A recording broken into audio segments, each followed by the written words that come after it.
थी।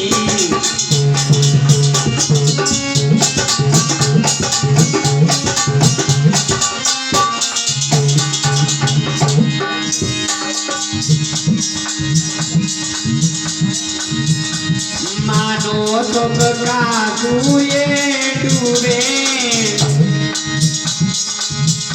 दुख की अंधियारी छाई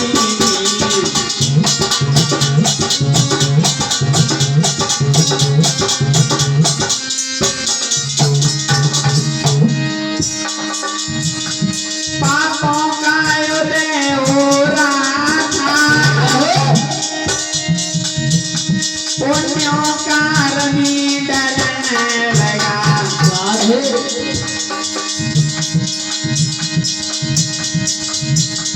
मानो सुख सूर्य डूबता था दुख की अंधियारी छाई थी।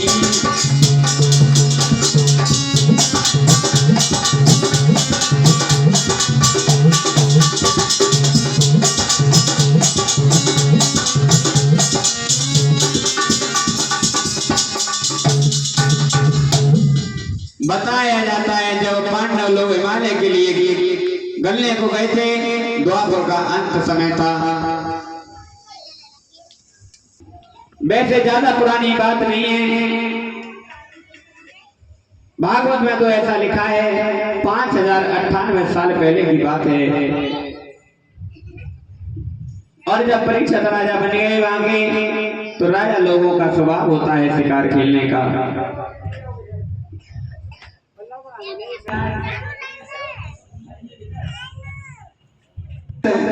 सैनिकों को साथ में ले आए,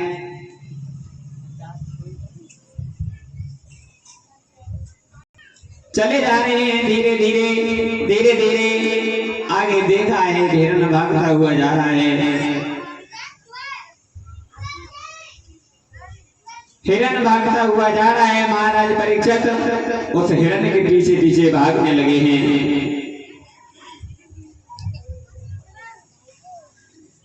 जब हिरण के पीछे पीछे वन में चले गए, उसी समय हुआ क्या, राजा परीक्षित ने देखा सामने से हिरण तो हाथ नहीं आया, सामने से देखा एक काला करूटा चांडाल हाथ में हल मूसल को लेकर चला आ रहा है।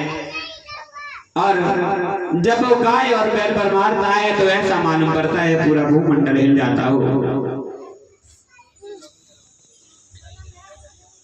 इतनी बुरी तरीका से मारता है कलयुग उन दोनों में, जैसे ही मारता है तो पूरा भूमंडल हिल जाता है। गाय और बैल बुरी तरीका से सिसकते हुए भागते जा रहे हैं। और जैसे ही महाराज परीक्षित को आता हुआ देखा तो गाय ने एक जवाब दिया है, महाराज कौन है आप?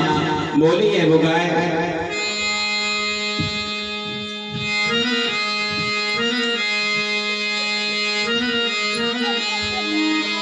कि कौन है आज जो मेरी लाज बचाने आए,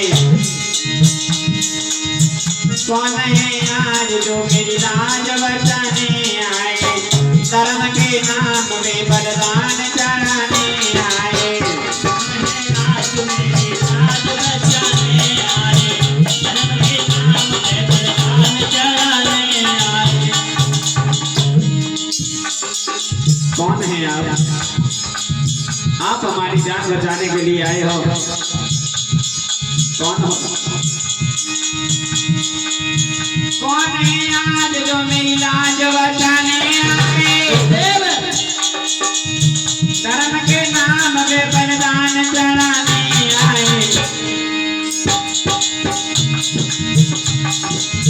डूबती नाम को बचाने के लिए आए, धर्म के नाम में बलिदान चढ़ाने आए। कौन है आज मेरी लाज बचाने आए,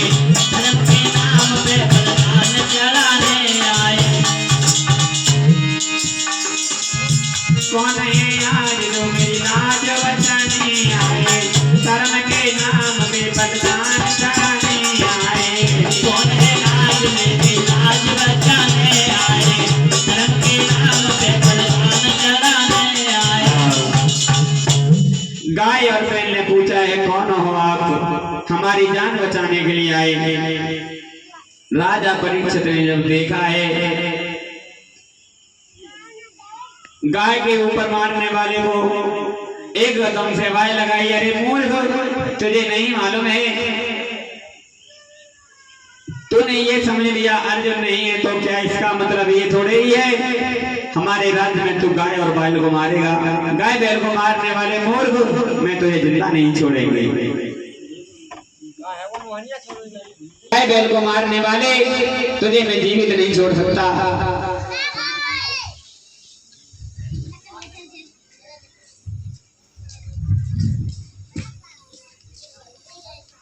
उसी समय गाय हाथ जोड़ करके बोली है महाराज, मैं गाय नहीं, मैं एक पृथ्वी हूँ, लेकिन पाप जब बढ़ते जा रहे हैं और ऐसे ही पाप बढ़ते जाएंगे तो हम रसातल के लिए चले जाएंगे। तुम्हें नहीं मालूम है महाराज कि नदियां तालाब परिवृक्ष समुद्र अपने ऊपर ठहराते हूँ, लेकिन पापों के भोजन से अब नीचे दबी जाती हूँ। महाराज नदियां तालाब समुद्र पता नहीं कितना बोझ वजन में अपने ऊपर ठहराती हूँ, लेकिन इन पापों की वजह से हम नीचे के लिए दबे चले जा रहे हैं।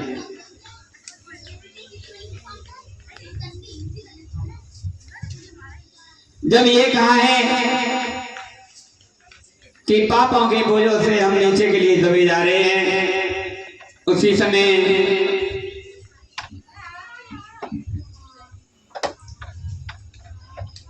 बैल आगे बढ़ा है, कहने लगा महाराज हम बैल नहीं हैं, सतयुग में हम 20 चरणों से व्यापक थे। जब हम तीनों लोकों में व्यापक थे, हर इंसान के हृदय में धर्म था, और जैसे ही महाराज त्रेता आया 16 चरण ही रह गए, फिर भी चिंता नहीं की। द्वापर में 12 चरण रह गए, फिर भी चलते रहे, कुछ धर्म दिखाई देता रहा। इसे देखकर गुजर चलाता रहा, मेरे पीछे लगा ये काला कलयुग है। कलयुग ने आते ही आते महाराज पृथ्वी को नीचे दबा दिया, हमारे चरणों के लिए तोड़ दिया। महाराज ऐसी बात रहेगी तो क्या हालत होगी, बोला है महाराज धर्म ने जवाब दिया है, सुनो प्रभु।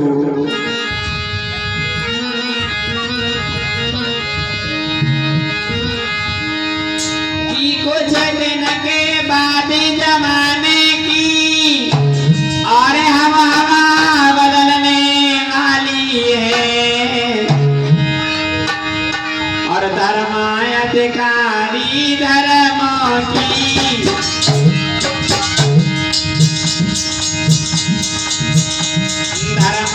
धर्माधिकारी धर्मों की सबसे आखिर रखवाली है।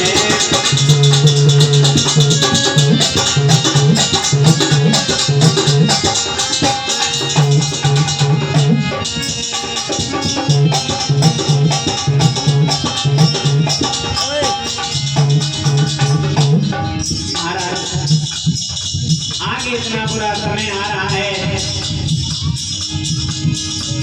बोला ये गरम सुनो सुनाओ। आगे वो समय आ रहा है, बेटियां न कोई जानेगा, सच्चे कायर हो जाएंगे, कीरत धमकी दिखलाएगा।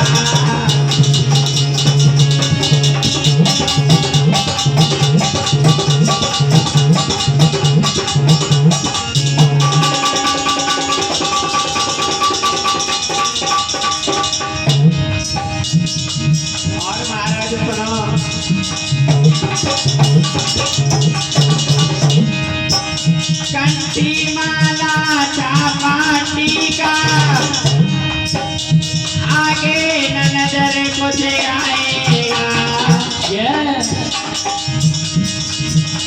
हम धर्म धर्म चिल्लाएंगे पर धर्म नजर नहीं आएगा।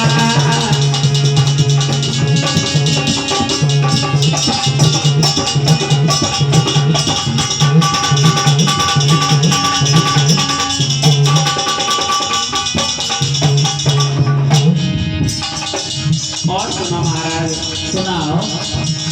मंदिर में बधिक दिखाएंगे, मूर्ति रात में न टूटेगी। जब ऐसी दशा तय होगी हम कौन धारने जाएंगे।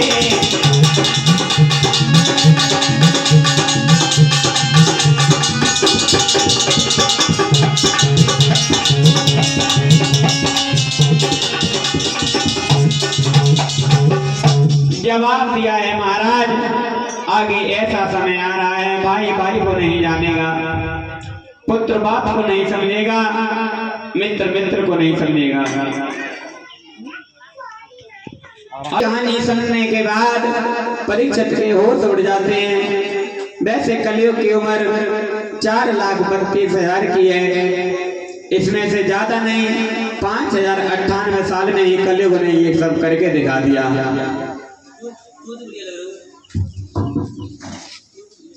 सत्युग द्वापर त्रेता में तो बहुत कुछ महाराज लोग भजन भी किया करते थे, लेकिन कलयुग में अगर कोई किसी से राम राम भी कह दे तो अपने कंधा देख करके चलते हैं लोग। किसी से किसी के बारे में कह दो तो ये समझते हैं हमसे पता नहीं क्या बुरा कह दिया।